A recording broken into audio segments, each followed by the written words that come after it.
দেখতে দেখতে বছর 150 পার। হঠাৎ দেখা হলো রাস্তায় দুজনের। তুমি তখন অন্য রূপে, অন্য বেশে, তবু যেন সেই চোখ আর চাউনি ভোলার নয়। সময়টা যেন ক্ষণিকের জন্য থেমে গেল। মস্তিষ্ক চিনলেও মন কিছুতেই মানতে চাইছিল না।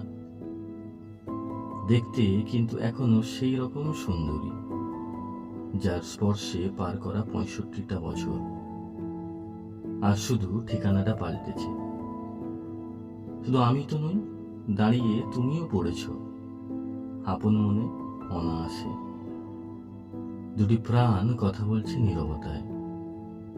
হতচকিত হয়ে দাঁড়িয়ে পড়া দুটি শরীর যেন কিছুতেই নিস্তব্ধতা ভেঙে বেরিয়ে আসতে চাইছে না। শুধু মস্তিষ্ক হেসে একটাই কথা বলছে, ফিরে তো আসতেই পারতে বলো, কম তো ভালোবেসেছিলাম না।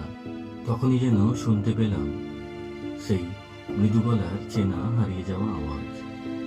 হঠাৎ বলে উঠল, চিও তো আমিও ছিলাম, হয়তো এইবার নিয়তি সাথ দিল না। পাশ দিয়ে যাওয়া গাড়ির হর্ন ভেঙে দিল নিস্তব্ধতা। চোখ খুলে দেখি রবিবারের সকাল। মা বলছে উঠে পড়ে বার। হঠাৎ স্ত্রী বলে উঠল, এই তুমি কার নাম নিচ্ছিলে ঘুমের মধ্যে?